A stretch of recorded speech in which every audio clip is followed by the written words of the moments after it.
Assalamualaikum warahmatullahi wabarakatuh. Kami dari kelompok 3 akan mempresentasikan hasil kerja kami. Pertama-tama kita akan memperkenalkan diri terlebih dahulu. Nama saya Tara Feli Rahmawati Putri dan rekan saya Anita Nurfauzia.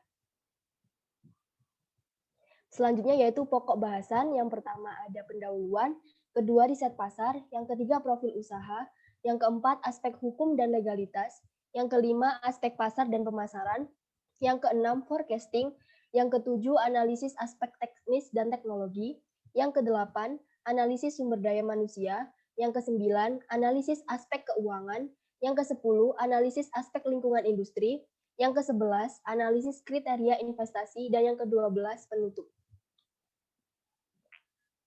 Bab 1 yaitu pendahuluan. Pertama ada latar belakang. Indonesia merupakan negara yang penuh dengan keberagaman. Dengan adanya keberagaman tersebut, maka beragam pula selera cita rasanya. Di samping itu, masyarakat Indonesia terkenal sebagai masyarakat yang konsumtif paling tinggi. Dengan gaya hidup konsumtif masyarakat Indonesia, maka banyak sekali usaha kecil yang tersebar di mana-mana. Hampir di setiap daerah kita dapat menemukan usaha yang menjual kuliner dengan produk yang sama dan pangsa pasar yang sama. Meskipun banyaknya pesaing, namun usaha yang menjual kuliner biasanya tidak pernah sepi pelanggan. Dikarenakan kuliner atau makanan merupakan kebutuhan pokok sehari-hari. Yang kedua ada tujuan. Tujuan penulisan laporan ini adalah untuk mengetahui apakah proses bisnis yang akan dijalankan pada dapur Anira layak atau tidak, dan untuk mengetahui minat konsumen terhadap produk yang akan dijual di dapur Anira. Yang kedua ada riset pasar. Pertama, pengertian riset pasar diartikan sebagai proses mengevaluasi kelayakan suatu produk atau layanan baru melalui riset yang dilakukan secara langsung dengan konsumen potensial. Proses riset pasar dapat dilakukan melalui penyebaran survei, berinteraksi dengan sekelompok orang yang juga dikenal dengan sebagai sampel, melakukan wawancara, dan proses serupa lainnya. Yang kedua ada metode yang digunakan. Riset dilaksanakan melalui pengisian link Google Form yang telah disebar melalui aplikasi WhatsApp, baik di grup-grup yang ada, serta di status WhatsApp. Pengisian Google Form dimulai pada hari Rabu, tanggal 10 Maret 2021, jam 7 malam, hingga hari Jumat, tanggal 12 Maret 2021, jam 12 malam. Yang ketiga, hasil riset. Untuk jenis produk makanan ringan, untuk sampel ayam, memiliki persentase paling tinggi yaitu 60%, donat mini 20%, dan pisang nugget 20%. Selanjutnya adalah minuman. Persentase paling tinggi yaitu es buah 58,1%, susu jelly 23,3%, dalgona coffee 18,6%. Selanjutnya adalah makanan berat. Untuk persentase jawaban yang paling tinggi yaitu rice bowl yaitu 43,2%, nasi kuning 29,5%, dan mie setan 27,3%. Yang keempat ada skala prioritas. Untuk produk sampel ayam termasuk skala prioritas pertama, karena berdasarkan hasil kuesioner riset pasar, sampel ayam memiliki persentase terbesar yaitu sebesar 60% atau 33 responden. Yang kedua yaitu produk es buah termasuk skala prioritas kedua, karena berdasarkan hasil kuesioner riset pasar, es buah memiliki persentase terbesar kedua yaitu sebesar 58,1% atau 25 responden. Yang terakhir adalah produk rice bowl termasuk skala prioritas ketiga, karena berdasarkan hasil kuesioner riset pasar, rice bowl memiliki persentase terbesar ketiga yaitu sebesar 43,2% atau 19 responden. Bab 3 yaitu profil usaha. Yang pertama ada sejarah pendirian usaha. Dapur Anira didirikan oleh Anita Nurfauzia dan Tara Feli Rahmawati Putri pada bulan Maret 2021. Nama Anira sendiri diambil dari singkatan nama Anita dan Tara. Dapur Anira direncanakan didirikan di Jalan Semeru, nomor 507, Kelurahan Wates, Kecamatan Magersari, Kota Mojokerto, Jawa Timur. Pada dapur Anira menjual produk makanan ringan, sampel ayam isi telur puyuh, dan sosis yang disajikan bersama saus sambal. Sampel ayam isi dijual dengan harga yang terjangkau. Selain itu, sampel ayam ini dibuat dari bahan berkualitas tinggi dan sehat sehingga aman dikonsumsi oleh masyarakat. Pendistribusian sampel ayam dilakukan secara penjualan online dan langsung di toko. Yang kedua ada alamat dan kontak. Alamatnya di Jalan Semeru, nomor 507, Kelurahan Wates, Kecamatan Magersari, Kota Mojokerto, Jawa Timur. Untuk kontaknya 085715883901 untuk Anita dan 081555612920 untuk Tara. Dan yang ketiga, visi dan misi. Visinya menjadi jajanan yang paling digemari di Indonesia dengan meraih pangsa pasar sebanyak-banyaknya dalam industri makanan, terutama makanan ringan. Dan untuk misinya, memberikan kepuasan kepada pelanggan dengan menyajikan produk sampel yang bermutu tinggi dan memiliki cita rasa tersendiri yang berkualitas dan berbeda dengan sampel lainnya. Yang keempat, anggota tim. Anggota tim pada dapur Anira ada 2 orang di dalamnya. Di antaranya adalah Tara Feli Rohmati Putri dan Anita Nur Fauzia. Tugas dari keduanya adalah sama, yaitu membuat atau memproduksi sampel isi, memasarkan, dan mengelola keuangan. Yang kelima, produk. Dapur Anira memproduksi makanan ringan atau yang biasanya disebut jajanan, yaitu sampel ayam yang memiliki isi di dalamnya. Sampel terbuat dari daging ayam dan tepung, ditusuk menggunakan tusukan sate dan digoreng dengan telur. Isi dari jajanan sampel yang kami pakai adalah sosis dan telur puyuh. Yang keenam ada YAS. Yang pertama, sampel yang dibuat oleh Dapur Anira cukup langka di pasaran, dikarenakan sampel yang dibuat ada isi di dalamnya. Yang kedua, menggunakan ayam yang fresh sehingga dijamin enak rasanya. Yang ketiga, pengiriman jajanan bisa dengan COD atau diantar ke rumah. Yang keempat, sampel yang tersedia juga frozen food sehingga lumayan tahan lama hingga sekitar 2 mingguan. Ini foto sampel penampakannya. Bab 4 yaitu aspek hukum dan legalitas. Yang pertama, jenis legalitas usaha. Jenis legalitas usaha pada rencana bisnis kami Dapur Anira adalah berjenis firma dagang.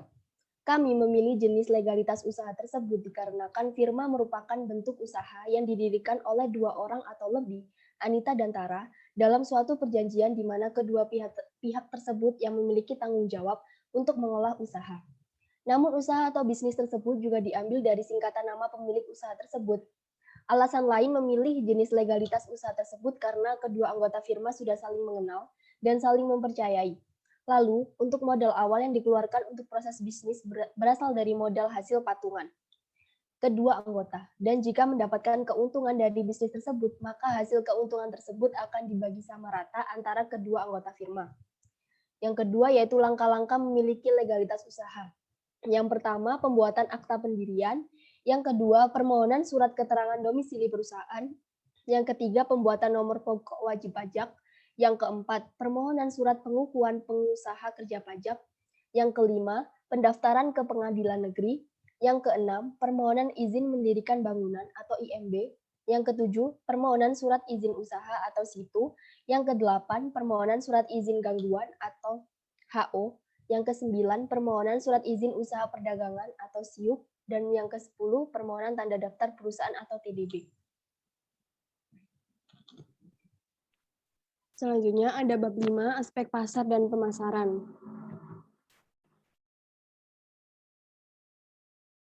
Subbab yang pertama, calon konsumen Dapur Anira. Yang pertama, geografi Indonesia, terutama di Kota Mojokerto. Yang kedua, demografi laki-laki atau perempuan dengan usia 12 hingga 55 tahun, kelas ekonomi B atau C. Yang ketiga, psikografi kebiasaan hidup sehat dan hemat. Dan yang keempat, behavior hidup berhemat dan mengkonsumsi makanan yang sehat. Yang kedua, produk atau jasa yang ditawarkan Dapur Anira. Yang pertama, makanan ringan yang sehat yang dibuat dengan daging ayam. Selanjutnya, sampel ayam dijual dengan harga yang terjangkau dan sampel ayam dijual secara online dan pada tempat yang mudah dijangkau konsumen. Yang ketiga, rencana untuk membangun awareness, advertising atau campaign. A. Membuat sosial media seperti Instagram dan Facebook. B. Membuat konten marketing untuk memasarkan produk melalui TikTok. C. Memasarkan produk melalui marketplace bagi customer yang berada di lokasi dekat Dapur Anira. D. Mengadakan event marketing dengan calon konsumen seperti bazar makanan dan event lainnya. Dan E. Memberikan merchandise kepada konsumen yang membeli sampel ayam dengan jumlah pembelian tertentu sebagai ucapan terima kasih.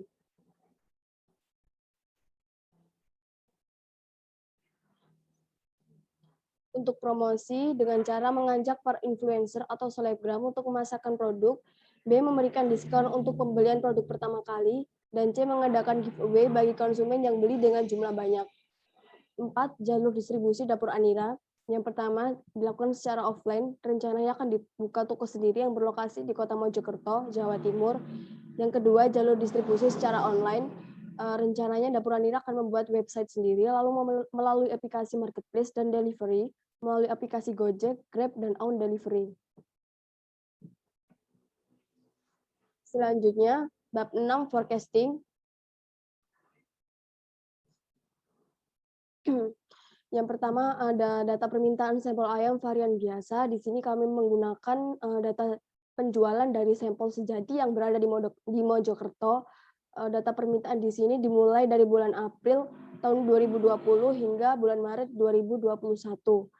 Selanjutnya ada forecasting dengan menggunakan metode moving average 3 bulan dan exponential smoothing dengan alpha 0,65.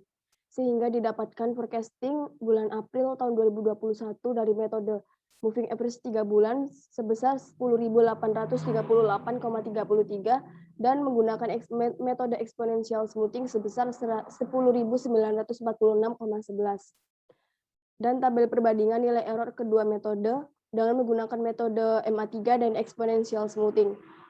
Diperoleh hasil MAP yang kecil adalah MA3 dengan nilai sebesar 7%. Analisis produk sampel ayam varian biasa. Berdasarkan tabel perbandingan nilai error dengan menggunakan metode moving average 3 bulan dan exponential smoothing untuk produk sampel ayam varian biasa, pada saat menggunakan metode moving average 3 bulan memiliki nilai MAP yang lebih kecil dibandingkan metode exponential smoothing. Oleh karena itu, pada perhitungan peramalan untuk produk sampel ayam varian biasa, lebih baik menggunakan metode moving average 3 periode agar nilai error yang diperoleh lebih kecil sehingga tingkat keakuratan lebih tinggi.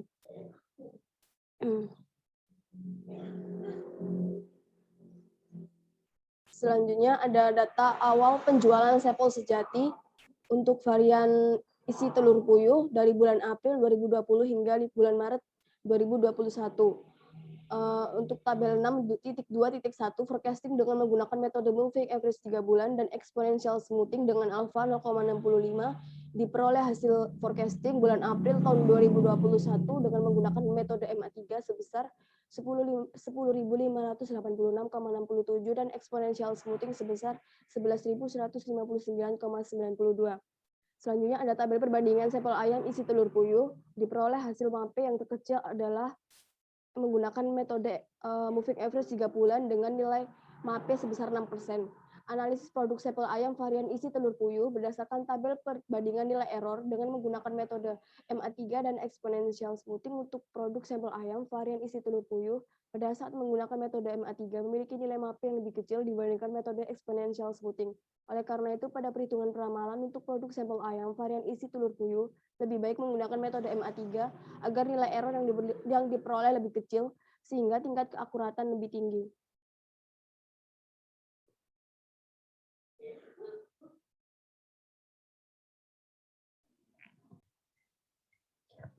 Bab 7, yaitu analisis aspek teknis dan teknologi. Nah, ini adalah penampakan rancangan konsep tata letak pabrik Dapur Anira. Di sini ada unloading area, digunakan untuk proses penerimaan bahan baku dari supplier untuk produksi sampel ayam seperti tepung terigu, daging ayam, dan telur. Lalu di sebelahnya, di sebelah unloading area ada toilet, di mana toilet tersebut dibedakan antara perempuan dan laki-laki. Selanjutnya ada ruang quality control, digunakan sebagai pengecekan bahan baku yang datang. Apakah bahan baku yang datang kualitasnya dan kuantitinya sesuai dengan yang dipesan atau tidak. Lalu di sebelahnya ada ruang admin yang digunakan sebagai penyimpanan dokumen. Lalu di sebelahnya yaitu production area, digunakan sebagai tempat pembuatan sampel ayam dimulai dari bahan baku hingga menjadi sampel ayam yang siap dipasarkan. Lalu ada gudang pada pabrik Dapur Anira digunakan untuk menyimpan frozen sampel yang sudah jadi dan siap untuk dijual. Lalu di depannya ada tempat material handling seperti troli yang digunakan untuk memindahkan bahan baku maupun sampel yang sudah jadi. Selanjutnya di sampingnya ada ruang admin digunakan untuk menyimpan dokumen yang berisi tentang jumlah sampel ayam yang diproduksi. Lalu di sebelahnya ada checkers room, digunakan untuk mengecek jumlah sampel ayam yang dipesan oleh konsumen. Di sebelahnya ada sortation room, digunakan untuk menyortir sampel yang akan dikirim. Disortir terlebih dahulu apakah ada kecacatan dari sampel tersebut. Selanjutnya ada ruangan untuk penyimpanan alat kebersihan. Lalu ada APDs room, agar produk sampel yang dihasilkan terjamin kehigienisannya. Lalu terdapat rest area bagi karyawan dapur Anira yang ingin beristirahat setelah melakukan pekerjaan. Lalu juga ada pertemuan antara pembeli dan produsen atau produsen dengan supplier. Dan yang terakhir ada ruangan loading area yang tepat untuk pengiriman produk ke konsumen. Di sini ada flowchart proses produksi sampel ayam dalam bentuk bagan. Yang pertama, daging ayam dicuci sampai bersih, lalu digiling dengan menggunakan blender dengan bahan-bahan lainnya seperti bawang merah, bawang putih, gula pasir, garam, kaldu ayam bubuk, lada bubuk, penyedap rasa, dan air dingin. Lalu dicampur pula dengan tepung tapioka dan tepung terigu. Setelah itu, tuang adonan yang telah diblender ke dalam baskom. Lalu dicampur dengan daun bawang. Dan diaduk hingga daun bawang itu merata dengan adonannya. Selanjutnya, membentuk adonan dengan tusuk sate menjadi sampel ayam dengan tangan yang telah diolesi minyak. Setelah itu direbus dengan air dengan garam hingga mendidih. Lalu memasukkan adonan sampel ayam ke dalam rebusan air garam hingga mengapung. Setelah itu diangkat dan ditiriskan sampel ayam hingga dingin.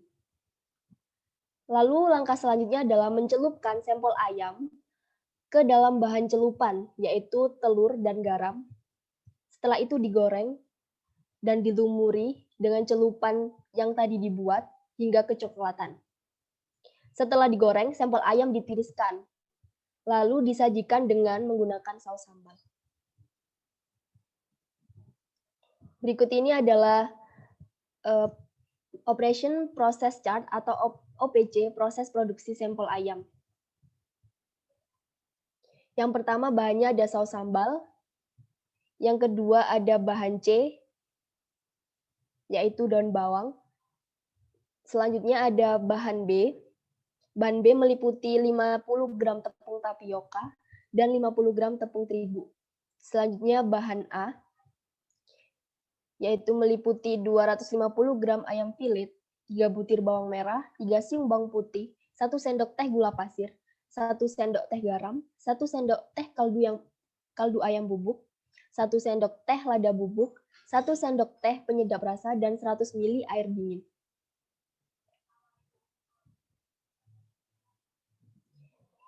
Waktu proses pembuatan sampel ayam yaitu 57,8 menit. Seperti ini.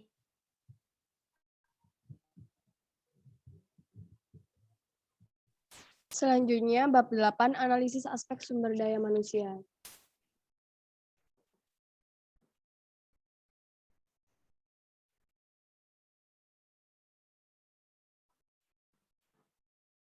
Yang pertama, tenaga kerja pada setiap divisi dapur Anira. Yang pertama ada divisi produksi dengan jumlah karyawan sebanyak 4 orang, dengan gaji karyawan masing-masing 4 juta, sehingga total dari gaji divisi produksi sebesar 16 juta. Divisi produksi memiliki job desk. Yang pertama, mengoperasikan mesin produksi untuk menghasilkan produk yang berkualitas. Yang kedua, sebagai penanggung jawab atas terpenuhinya segala target produksi. Dan yang ketiga, menciptakan suasana keselamatan dan kesehatan di area kerja produksi.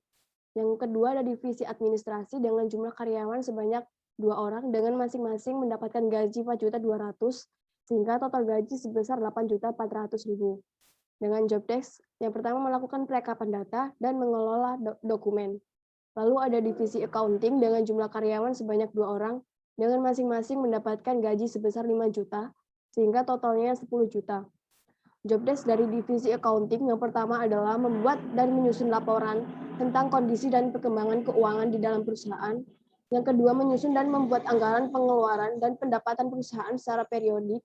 Dan yang ketiga, menyusun dan melakukan pembukuan tentang aktivitas keuangan di perusahaan.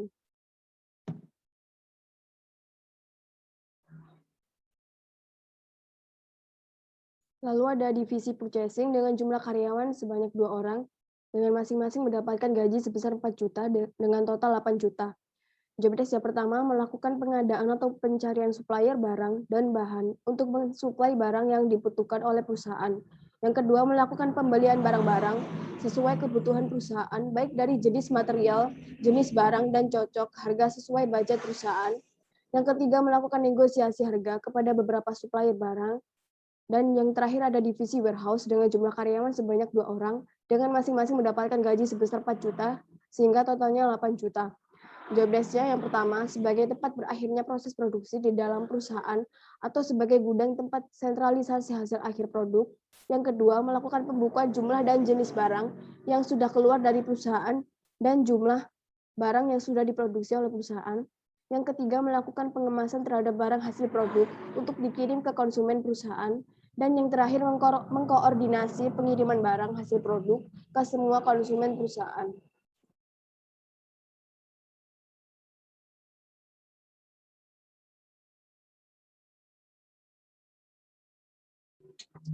Selanjutnya ada SOP perekrutan karyawan dapur Anira.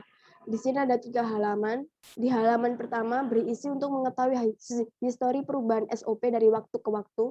Di halaman kedua terdapat tujuan untuk prosedur perekrutan karyawan di dapur Anira, bertujuan sebagai pedoman dalam melakukan perekrutan karyawan, serta prosedur ini dibuat sebagai proses kontrol bahwa mekanisme perekrutan karyawan telah dijalankan secara benar dan efektif di dapur Anira. Yang kedua ada ruang lingkup. Prosedur ini mencakup proses perekrutan karyawan. Yang ketiga, tanggung jawab. HRD bertanggung jawab terhadap kelancaran proses perekrutan karyawan pada dapur Anira. Yang keempat, ada definisi. Rekrutmen merupakan upaya untuk mencari karyawan baru yang qualified untuk mengisi lowongan pekerjaan yang kosong pada dapur Anira. Dan yang kelima, ada uraian prosedur. Yang pertama, ada diagram alir atau flowchart. Di halaman ketiga, di sini ada langkah-langkah untuk perekrutan karyawan. Dimulai dari pimpinan divisi mengajukan form permintaan karyawan, dan jika disetujui, maka akan dilanjutkan ke mencari calon karyawan baru oleh staf HRD, lalu mengadakan seleksi karyawan oleh staf HRD, melakukan kontrak kerja, memberikan basic training, menempatkan karyawan, memberikan on-the-job training, dan membuat histori pelatihan dan update daftar karyawan oleh HRD. Selanjutnya.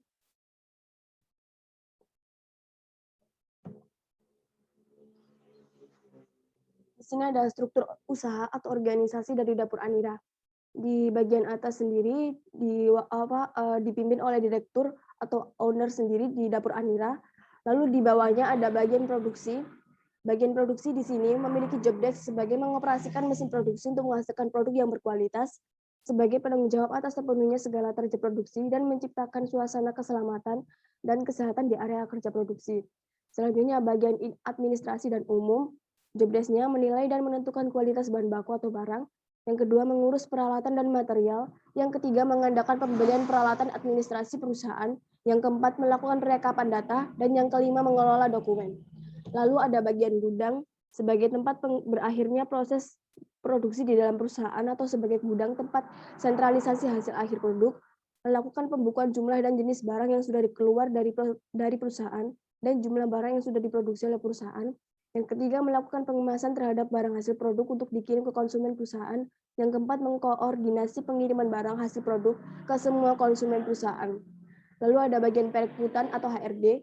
Job desk-nya yang pertama, melakukan perekrutan calon karyawan, melakukan seleksi terhadap calon karyawan, memberikan training kepada karyawan baru, membuat dokumen yang dibutuhkan dalam proses perekrutan karyawan, dan melakukan update pada daftar karyawan. Lalu ada bagian keuangan yang memiliki job desk yang pertama, membuat dan menyusun laporan tentang kondisi dan perkembangan keuangan di dalam perusahaan, menyusun dan membuat anggaran pengeluaran dan pendapatan perusahaan secara periodik, dan menyusun serta melakukan pembukuan tentang aktivitas keuangan di perusahaan. Lalu ada bagian pemasaran yang memiliki job desk yang pertama, melakukan pemasaran sampel ayam, yang kedua mempromosikan sampel ayam melalui media cetak maupun elektronik, dan yang ketiga mencari konsumen atau pelanggan sampel ayam. Lalu ada bagian pembelian Memiliki job desk yang pertama, melakukan pengadaan atau pencarian supplier barang dan bahan untuk mensuplai barang yang dibutuhkan oleh perusahaan. Yang kedua, melakukan pembelian barang-barang sesuai kebutuhan perusahaan, baik dari jenis material, jenis barang, dan cocok harga sesuai budget perusahaan. Dan yang terakhir, melakukan negosiasi harga kepada beberapa supplier barang.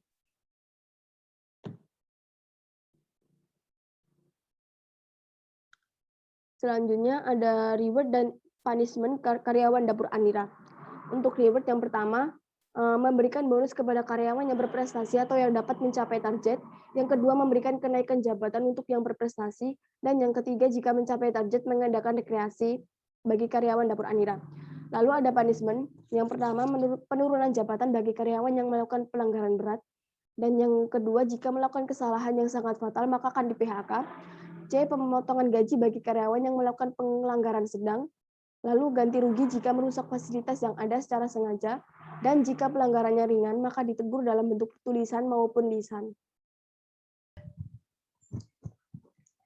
Selanjutnya bab 9 yaitu analisis aspek keuangan. Di sini ada tabel pembiayaan proyek per periode. Berdasarkan tabel di samping, maka dapat diketahui total harta tetap diperoleh dari harga kendaraan ditambah dengan mesin peralatan dan inventaris kantor, maka diperoleh sebesar 143.000 dengan sumber pembiayaan dari modal sendiri dan kredit. Lalu total harta berwujud yang terdiri dari biaya operasi sebesar 40 juta dengan sumber pembiayaan dari modal sendiri. Lalu total biaya investasi diperoleh dari penjumlahan antara total harta tetap dan total harta tak berwujud, sehingga diperoleh 183.000 yang sumber pembiayaannya dari modal sendiri dan kredit. Modal kerja sebesar Rp13.166.667 diperoleh dari modal sendiri, sehingga diperoleh total biaya proyek yaitu dari penjumlahan total biaya investasi dan modal kerja sebesar Rp196.166.667 dengan sumber pembiayaan dari modal sendiri dan kredit. Diperoleh presentasi untuk modal sendiri sebesar 59,22%, sedangkan untuk kredit sebesar 40,78%. Maka dapat disimpulkan bahwa pembiayaan proyek lebih besar modal sendiri daripada kredit. Selanjutnya ini adalah tabel biaya operasi kebutuhan modal kerja.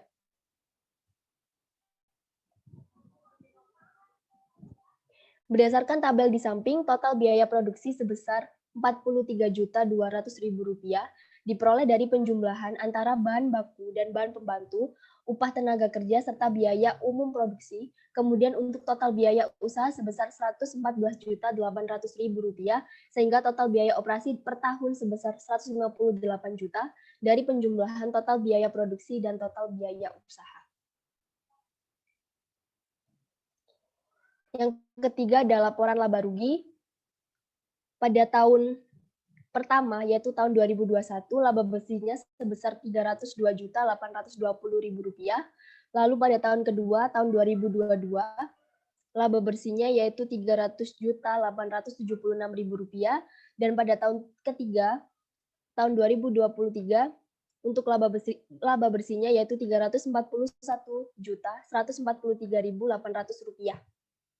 Lalu untuk tahun keempat, yaitu tahun 2024, laba bersihnya yaitu Rp344.040.540.000. Lalu pada tahun kelima, yaitu tahun 2025, laba bersihnya yaitu Rp388.590.567. Dan ini ada perhitungan penyusutan. Yang pertama ada mesin dan peralatan. Nilai atau harganya Rp3 juta, umur ekonomisnya 5 tahun. Sehingga 3 juta dibagi 5 yaitu penyusutan per tahunnya adalah Rp600.000. Yang kedua ada inventaris kantor dan pabrik. Harganya yaitu 20 juta, umur ekonomisnya 6 tahun, sehingga 20 juta dibagi 6 yaitu Rp3.333.333. Untuk yang ketiga yaitu kendaraan, harganya yaitu 120 juta.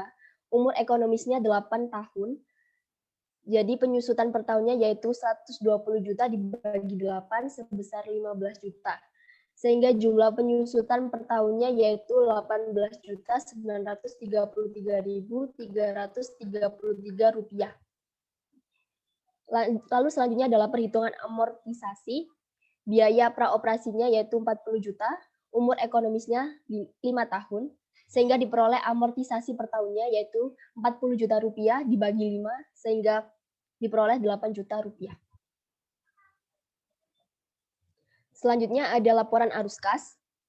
Di sini pada tahun yang pertama saldo akhirnya yaitu 316.253.333 rupiah. Untuk tahun kedua yaitu tahun 2022 saldo akhirnya yaitu 617.396.000 rupiah. Selanjutnya yang tahun ketiga 2023 saldo akhirnya 958.806.467 rupiah. Untuk tahun keempat yaitu tahun 2024 saldo akhirnya 1.329.780.340 rupiah. Untuk tahun kelima saldo akhirnya yaitu 1.704.304.240 rupiah. Lalu di sini ada neraca saldo. Untuk laba periode berjalan pada tahun yang pertama sebesar 7.303.125 rupiah, tahun kedua 4.437.500 rupiah, tahun ketiga yaitu 21.072.344 rupiah, tahun keempat 31.584.867 rupiah, dan tahun kelima 50.030.986 rupiah. Selanjutnya yaitu perhitungan break even point atau BEP, yaitu biaya tetap pada tahun 2021 sebesar 134.733.333 rupiah. Lalu pada tahun 2022 yaitu 134.733.333 rupiah. Lalu tahun 2023 yaitu 140.523.333 rupiah. Tahun 2024 sama dengan tahun 2023, dan tahun 2025 yaitu 146.602.833 rupiah. Dengan harga jual pada tahun 2021 dan 2022 sama yaitu 2.000 rupiah. Lalu 2023 sama dengan 2024 yaitu 2.200 dan 2025 yaitu 2.420. Berdasarkan tabel di atas maka dapat dilihat untuk biaya tetap diperoleh dari penjualan total biaya penyusutan dan amortisasi dan penyusutan. Untuk harga jualnya dari 2021 sampai 2022 yang tadi sama yaitu 2.000, sedangkan untuk tahun 2023 sampai 2004 yaitu 2.200, dan untuk 2025 sebesar 2.420. Biaya variabel per unit diperoleh dari biaya variabel dibagi dengan volume produksi. Untuk BEP unit diperoleh dari biaya tetap dibagi dalam kurung harga jual dikurangi biaya variabel per unit. Lalu untuk BEP rupiah diperoleh dari biaya tetap dibagi dalam kurung harga jual dikurangi biaya variabel per unit lalu dibagi harga jual. Selanjutnya yang ketujuh ada cash flow. Dari tabel di atas diketahui bahwa keterangan A sampai I dan penyusutan diperoleh dari laporan laba rugi, sehingga diperoleh untuk penyesuaian bunga dari 560.000 dikali 1 dikurang 0,7 sebesar 5.208.000, maka diperoleh hasil cash flow dari penjumlahan laba bersih, penyusutan, dan penyesuaian bunga.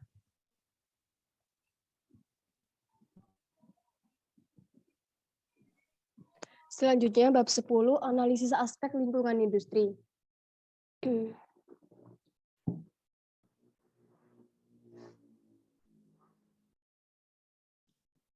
Yang pertama ada analisis SWOT dapur Anira. Yang pertama strength atau kekuatan, harganya yang sangat terjangkau dengan rasa yang enak, makanan yang jarang dijumpai di daerah-daerah lain karena merupakan makanan khas Malang, Jawa Timur.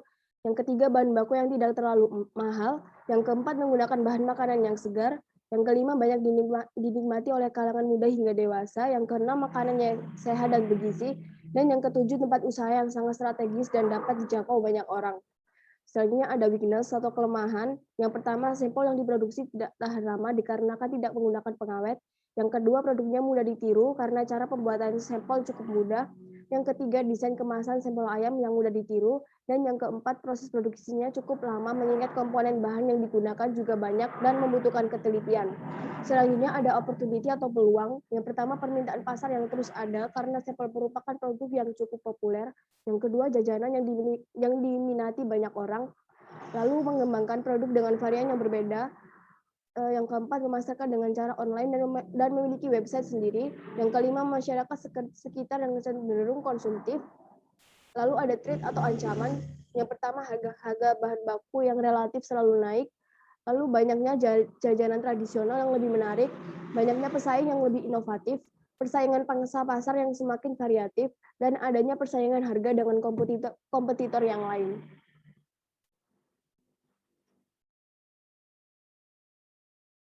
Selanjutnya ada analisis dampak lingkungan dapur Anira. A. Bahan baku pembuatan sampel ayam mudah didapatkan karena banyak pemasok yang menjual bahan baku sampel ayam. B. Lokasi usaha sampel ayam strategis dan dapat dijangkau banyak orang. C. Menciptakan makanan yang sehat dikarenakan tidak menggunakan bahan pengawet sehingga aman dimakan oleh semua usia.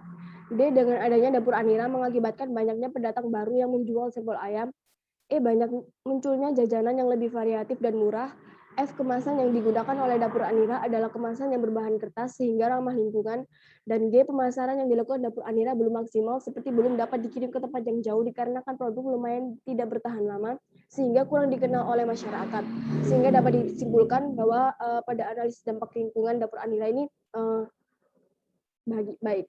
Selanjutnya ada bab 11, analisis kriteria investasi.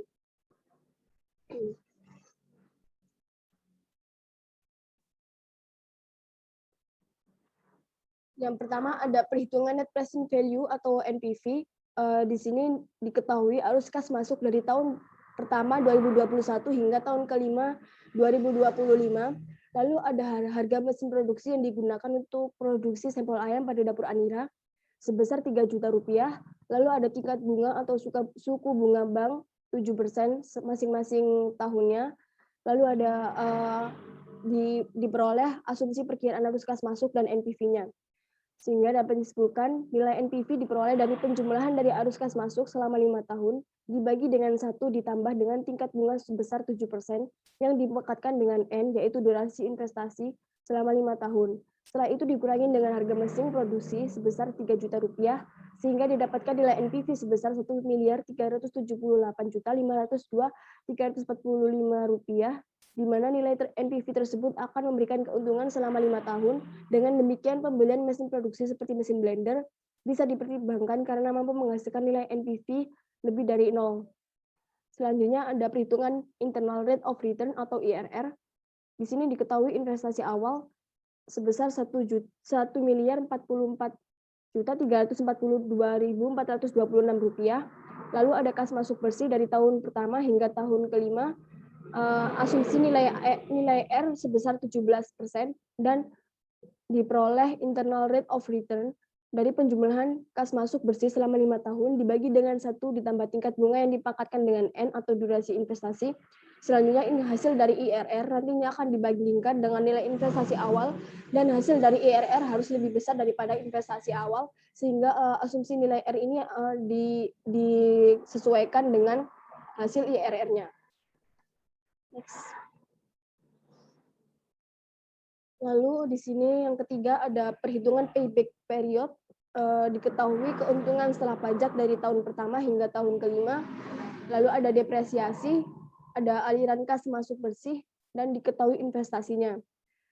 Payback period diperoleh dari nilai investasi dibagi dengan aliran kas masuk bersih dikali dengan 1 tahun, sehingga diperoleh nilai payback period tahun 2021 sebesar 3,25 tahun, tahun 2022 sebesar 3,27 tahun, tahun 2023 sebesar 2,90 tahun, dan tahun 2024 sebesar 2,88 tahun, serta tahun 2025 sebesar 2,56 tahun. Lalu ada perhitungan profitability index dari tahun 2021 hingga tahun 2025 diperoleh dari total kas masuk atau inflow, yaitu Rp1.667.470.907 dibagi dengan kas keluar atau outflow yaitu Rp737.116.167 sehingga diperoleh profitability index yaitu 2,2757. Lalu ada perhitungan average rate of return atau ARR diperoleh dari laba tahunan dibagi dengan biaya investasi sehingga diperoleh average rate of return atau ARR pada tahun 2021 sebesar 22,999 pada tahun 2022 sebesar 22,851, tahun 2023 sebesar 25,910, tahun 2024 sebesar 26,130, dan tahun 2025 sebesar 29,513.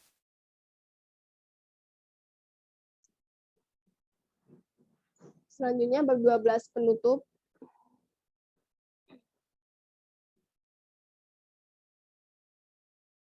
Berdasarkan hasil analisa riset pasar didapatkan bahwa produk sampel ayam banyak diminati oleh konsumen. Begitu juga dengan hasil perhitungan peramalan dari produk sampel ayam varian biasa dan isi telur puyuh dengan menggunakan metode moving average 3 bulan dan exponential smoothing dengan alpha 0,65. Didapatkan bahwa tingkat keakuratan pada produk sampel ayam varian isi telur puyuh jika menggunakan metode moving average 3 bulan lebih tinggi jika dibandingkan dengan menggunakan metode exponential smoothing. Berdasarkan analisis aspek teknis dan teknologi, aspek sumber daya manusia, aspek keuangan, aspek lingkungan industri, dan kriteria investasi dapat disimpulkan bahwa usaha sampel ayam dapur Andira layak untuk dijalankan. Hal tersebut dikarenakan dapur Andira dapat menghasilkan laba atau keuntungan usaha yang cukup besar, padahal modal yang dikeluarkan sedikit. Selain itu, untuk mengelola usaha tersebut, dapur Andira merekrut beberapa karyawan yang berkompeten. Lalu lokasi usaha dapur Andira juga strategis. Harga jual produk sampel juga sangat terjangkau. Sampel ayam dijual terbuat dari bahan-bahan yang segar dan higienis, maka akan banyak yang membeli sampel ayam dapur Andira, baik itu dari kalangan muda hingga orang dewasa. Sekian presentasi dari kelompok kami, kurang lebihnya mohon maaf. Wassalamualaikum warahmatullahi wabarakatuh.